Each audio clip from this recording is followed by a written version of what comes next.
I'm Wendy Krupnick, and we've made this brief series of videos about harvesting from the garden with hopes that it'll help you actually use and eat all this wonderful produce that you've learned how to grow. And we hope that the iGrow website has been helpful for that, and we do have specific harvesting information for the different fruits and vegetables on the iGrow website as well. One of the first considerations in harvesting is when is that product going to be ready, and one of the best ways of finding out about that is to just spend time in your garden and look at your plants closely and see how quickly they're maturing, and keep in mind then once it does reach that mature stage how frequently you'll be needing to visit to harvest the produce once it starts to come in, whether it's daily, every few days, weekly, or if it's just you pick it and that's it for that particular crop. Then it's a matter of bringing the right containers with you to the garden so that you can have something to put that produce in. We don't want it to get dirty by putting it on the ground, and sometimes we're pleasantly surprised and there's a whole lot more out there to harvest than we think that there might be, and you don't want to be dropping it. So whether it's a basket or a bag, some kind of container to put the produce in.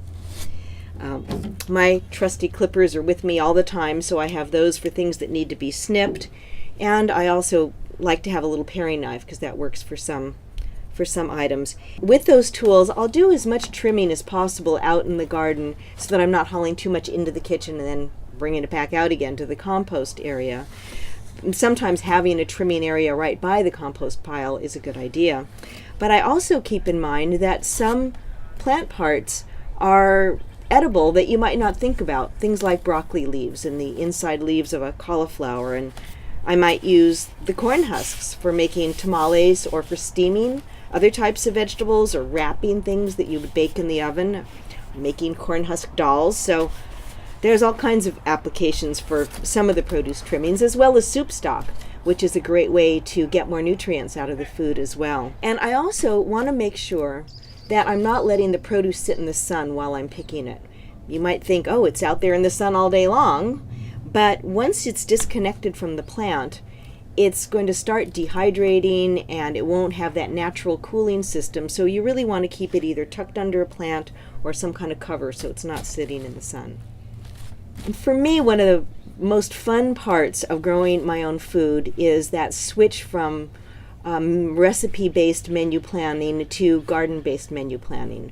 And again, spending all that time out in the garden, and while you're picking, you start dreaming up wonderful ways of using the produce and inventing recipes, and that in your whole cooking system gets much more creative. And again, it's fun and just a way to make sure that you're really using more of what you're growing.